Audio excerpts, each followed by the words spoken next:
Hi there, welcome back to the land of Kakiak. My name is Laurel and I am homeschooling 3 boys using the Robinson curriculum as the base of our education. And today I am going to talk about what we are planning to do for my 6th graders language arts curriculum.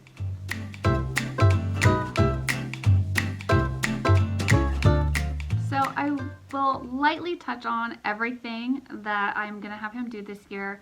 I won't go into too much detail on things that I have already talked about in previous videos, just for the sake of time, but I will link my language arts playlist down below so you can go back and find the videos if you want to see something specifically a little more in depth.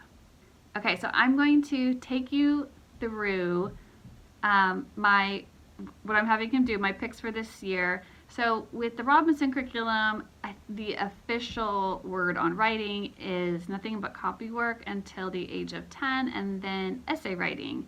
And the goal would be, to be working on an essay every day. So I deviate a little bit just because I think my children needed some direct instruction on how to get to essay writing from copywork. So I have started pretty young building a bridge curriculum with them to get them to essay writing.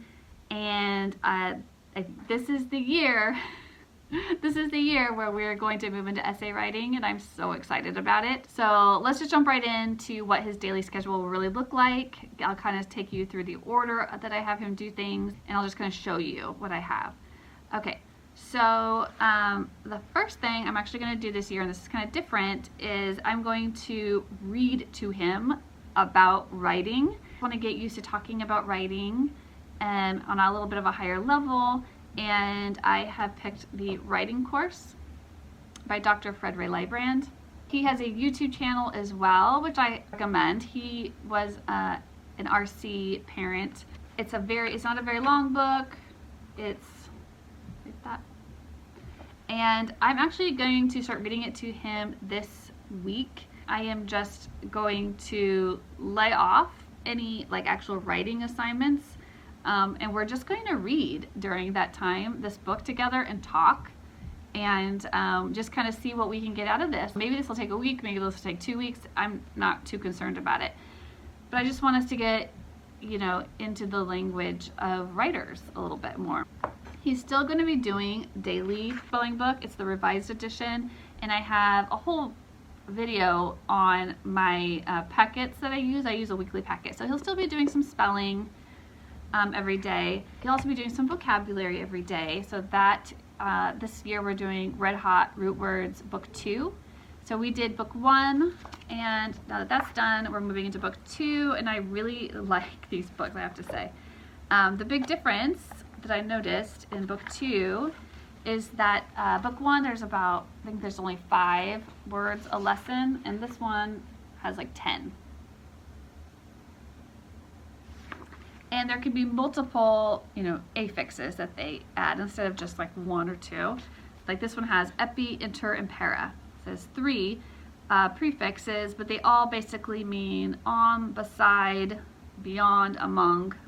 They all have a similar meaning, so that makes sense to group them that way. And they have activities that you can do in the book. And I will have him do those, but I just always think that he needs more. They just need to have more practice. So I have a Latin root words book 2, or packet 2, that I created to go along with it for some daily exercises. So he'll still have that daily, he'll still be involved in his language between his spelling and his vocabulary. Moving on, I will have him still do a little bit of grammar. So he's been all the way through the Gentle Grammar series by Mom Delights, and we are doing daily grams this year. So this is 5th and 6th combined, and it's just really short. Each day is just one very simple page, and I'm really going for that minimalist, simple, straightforward practice. I just think that developmentally That's what kids need, not a bunch of fluff and distraction. Just give it to them straight, let them get through it and move on, right? So this, I just marked, I think it says corrections. So he can do this. He can check the answers himself in the back. Here's the answers. And if he missed some, I have this Merriam guide, you know, this grammar, punctuation and style. And this was like $6 or something on Amazon. I'll link all this stuff down below if you're interested in taking a look at it.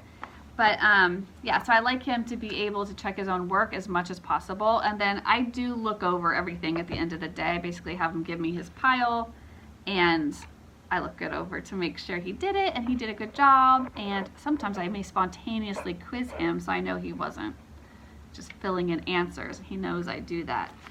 But it helps. I mean, I'm sitting in the same room with him working all the time, so it makes it a little bit harder to cheat, you know, to get it by your sucker mom who thinks that you're an angel would never look at the answers on the back of the book. Right. So once we have read this book together, and you know, he does his little daily grammar and spelling and vocabulary, I am going to move back into writing with how to write an awesome paragraph. So he did do paragraph writing last year, and he grew just like a ton, but I would still say he could use a little extra practice. And I actually have a and again, I like this simplistic style. This company, I think I may have mentioned them before, what are they called? Happy Frog Writing Resources. Yes, and I ordered these on Amazon. They format towards like kids on the spectrum or like ADHD. I think honestly all kids would benefit from just a little more simple, less distracting format. So I'm gonna have him start out on this and just see how he does. If he's really killing it on paragraphs, he doesn't have to like go through the whole book. It's not that big. All right, and I'm gonna have him use the paragraph packet that I created for him last year. That works so well, just kept things so organized that we're just gonna keep using that same packet. And I'll link it down below too. But once we are sure that the paragraph level is strong, I am ready to go to how to write a 5-paragraph essay. I feel like the heavens should open up and like angels should be singing. Like this is the golden ring that as RC homeschoolers that we've been grasping for, right? This is what I want. I want my kids to be essay writing. That's the thing. That's the trophy. That's it. Okay, there's more than that. I mean, there's more to writing than that. But this is a big goal to get here, right? I also ordered like how to write an essay for dummies, but it hasn't come yet. But I'm excited to do that. So I'll share that link too if you're interested in looking at it. Like I love those dummy books because they've just got them on everything and they're just very clear and straightforward. And there's usually, you know, used copies that you can buy. So win-win. So how to write a 5-paragraph essay. Let me read to you the introduction. So part 1 is essay planning. Part 2 is essay writing. Part 3 is final touches. And part 4 is reference pages and further practice. So let's just look at a couple pages. So essay prompt, it's a thesis statement, the what, the how. They give you a practice. Convert any essay prompt to a thesis statement. The right age to get a phone. That's a good discussion to have. I'd like to know his thoughts on that. He's 11.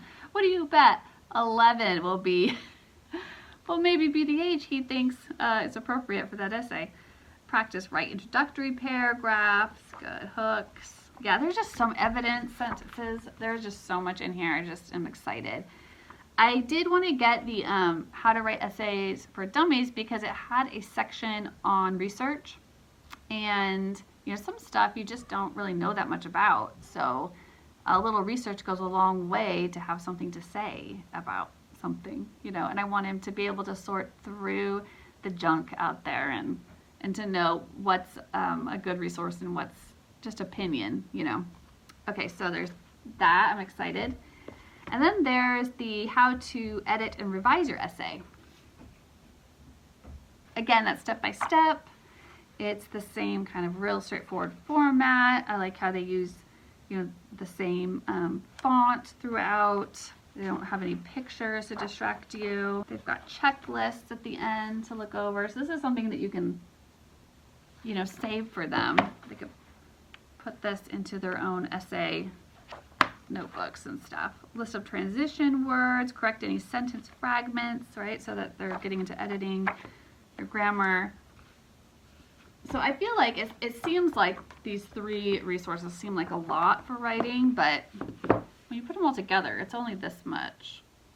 Which, like, you guys ever see some of these all-inclusive curriculums and you print them out and they're like, oh my gosh, no, thank you. Let's keep it simple.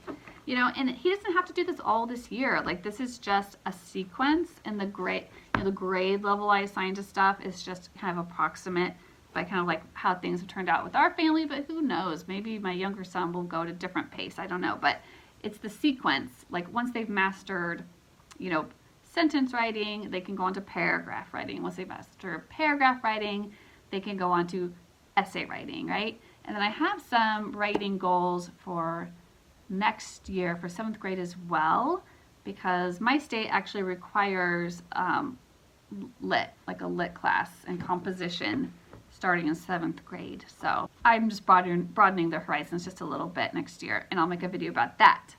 We've got reading the writing course with Mom. We've got daily grams, little grammar review, and they can check, self-correcting and checking their spelling and vocabulary. Writing resources, we're into essays and editing them as well. And we're going to touch on research. So we got a pretty full year of language arts, I think. Oh, and we're still reading the RC list. He will still be doing his RC independent reading and the book summary and chapter notes assignment that but he's getting pretty fast at it now, so it's not a big time suck. I just let him, stop at he's only reading an hour this year, and then he stops after an hour and he does a quick summary, so 5 minutes of writing his summary up.